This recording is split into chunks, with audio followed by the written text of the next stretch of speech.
Hola niños, les saludo nuevamente para explicar el tema de esta semana. La temática es la coherencia, los principios de coherencia. Recordemos que por cada unidad hay un bloque referido a la coherencia. La coherencia es una propiedad que necesita el texto para tener sentido.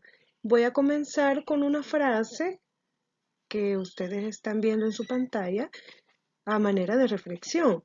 Nunca te das cuenta de lo fuerte que eres hasta que ser fuerte es la única opción que tienes.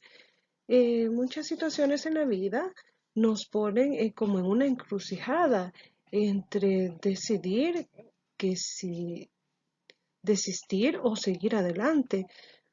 Por ejemplo, cuando nosotros estamos en una sala de operaciones, sabemos que estamos solos en las manos de Dios y debemos de ser demasiado fuertes para salir de eso, para enfrentarlo.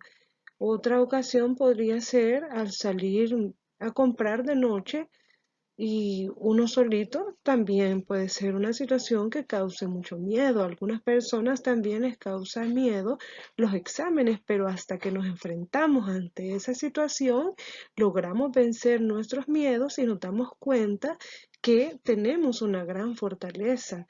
Nuestra fortaleza debe de ser siempre Jesús. Y esta es la frase con la que quiero iniciar esta semana. Existen dos propiedades que poseen todos los textos para ser clasificados como tal, la cohesión y la coherencia.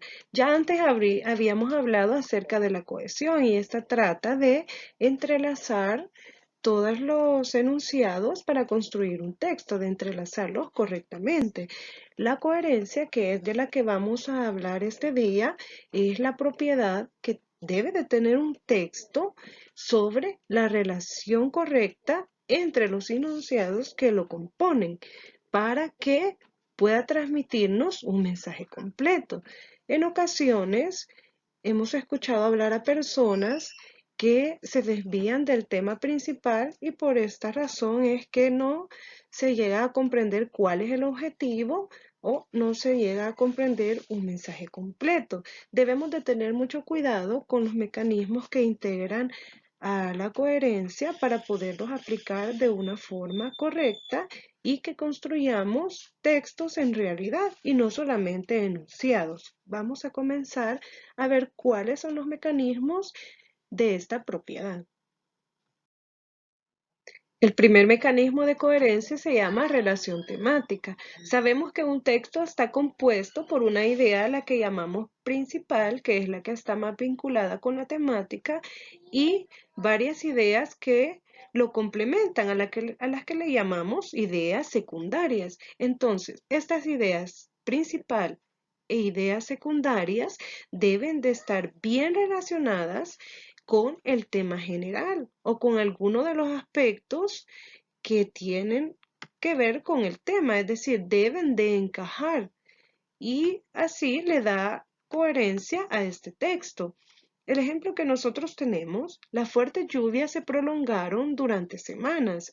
El fenómeno ocasionó importantes pérdidas en la agricultura. También provocó situaciones de riesgo y en ocasiones obligó a evacuar varios pueblos concretos.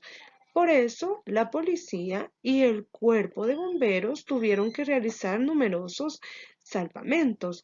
Vemos cómo se cumple esta propiedad de coherencia en el texto que hemos leído.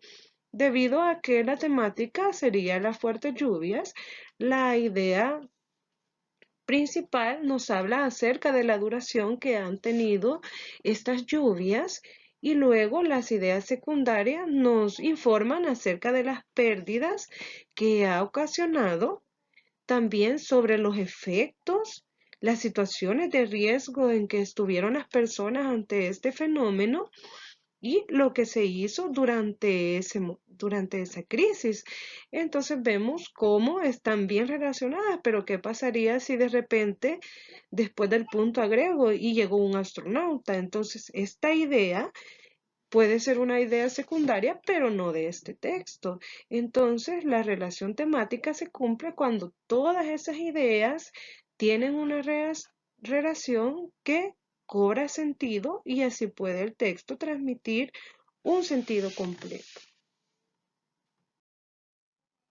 El segundo mecanismo de coherencia se llama pertinencia y este tiene que ver con que las ideas que integren ese texto sean acordes al contexto, es decir, a la situación creada o contada y al objetivo del texto, el objetivo que quiere transmitir el emisor. Por ejemplo, esta situación que tenemos en pantalla. Es pertinente llevar un regalo a una persona que cumple años mientras se le canta una canción en su honor, aunque no habría pertinencia si el cumpleaños del sujeto coincide con el fallecimiento de un familiar. Este es un ejemplo de pertinencia en un caso de la vida real, pero al momento de escribir se deben de pensar bien las ideas que usted quiere reflejar dentro de un texto. También el objetivo, es decir, tiene que usted saber qué tipo de texto es y qué objetivo tiene. Por ejemplo, los textos argumentativos tienen como objetivo defender una idea y usted lo hace a partir de argumentos. Entonces sería pertinente en este tipo de textos que usted redactara argumentos y no que contara historias. Y a esto se debe la pertinencia como mecanismo de coherencia, a que las ideas sean acordes a la situación y al objetivo que se persigue en el texto escrito. Este mecanismo se llama no contradicción y sucede cuando todas las ideas que componen el texto son compatibles entre sí. Tenemos dos frases que ejemplifican la contradicción. La primera dice, es imposible ser y no ser al mismo tiempo y en el mismo sentido. Y la segunda, no es posible que en un mismo instante y lugar llueva y no llueva. Entonces son dos frases que se contradicen dentro de su contenido.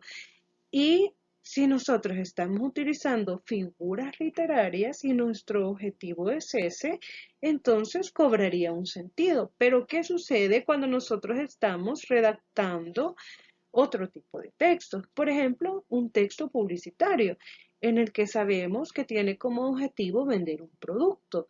Y entonces yo quiero vender mi producto y le digo a las personas que mi producto es el mejor. Pero ¿qué sucede si después de esa idea digo otra que contradice mi idea principal? Por ejemplo, si digo que hay otras marcas que también son mejores, entonces en este momento, primero, no cumpliría con el objetivo de este tipo de texto porque no vendería mi producto. Y segundo, no emplearía mecanismos de coherencia.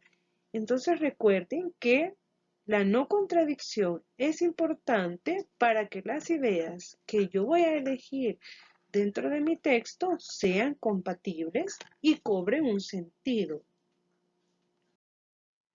Hay otros aspectos que nos ayudan a tener coherencia en nuestro texto y son la repetición y la progresión temática.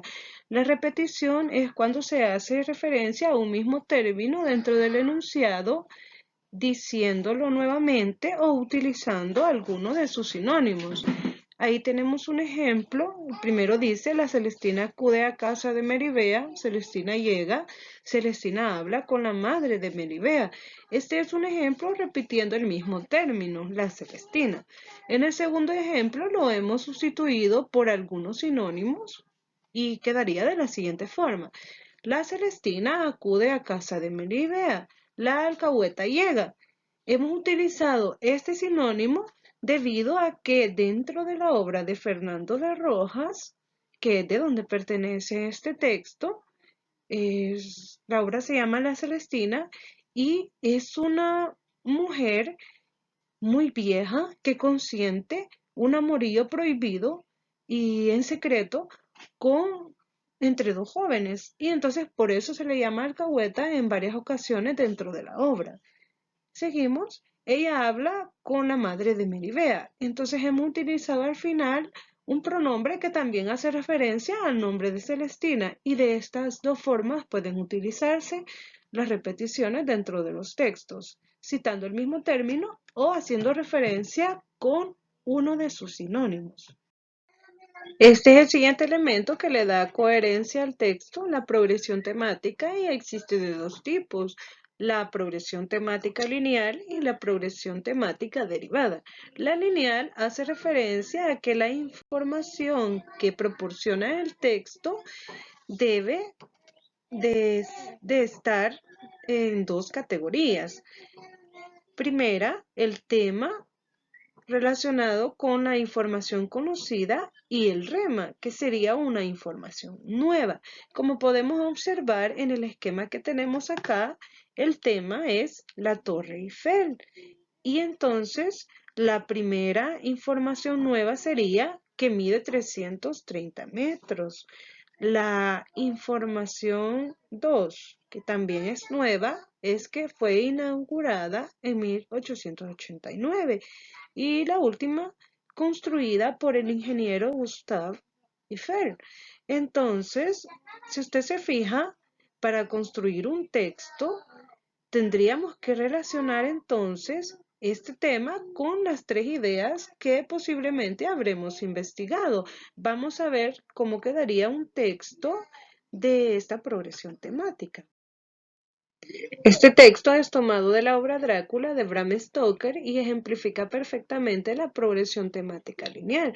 El protagonista está hablando acerca de un suceso y cómo fueron ocurriendo todas las situaciones que le pasaron un día y entonces las ideas se han puesto una tras de otra, dando paso cada vez más a nuevas ideas. Y esto es una progresión temática lineal. La progresión temática derivada es aquella que habla acerca de la información conocida que sería el tema y sus subdivisiones, como observamos en el esquema, a diferencia de la progresión temática lineal que solamente aborda una temática. Como observamos en el texto, el tema es la prehistoria y nos habla acerca del periodo en que se comprende y también los momentos que lo integran, es decir, sus subdivisiones, y por eso es una progresión temática derivada. Para finalizar, quiero compartir algunos consejos al momento de redactar.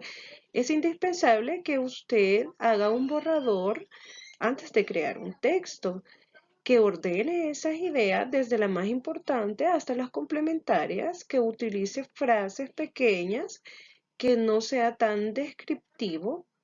También que revise varias veces ese borrador, que no escriba como habla. Para adquirir más léxico es necesario leer. También es importante que se utilicen los signos de puntuación porque estos indican las pausas y hacen que un mensaje se transmita de forma completa. Y también que no utilice palabras rebuscadas, sino aquellas palabras que usted ya conozca y maneje. Bueno, chicos, esto es muy importante tener en cuenta a la hora de redactar. También se les recomienda continuar trabajando en el libro y cuaderno y enviarme la evidencia por los medios ya establecidos. Hasta aquí llegó esta clase. Nos vemos la próxima semana. Dios les bendiga.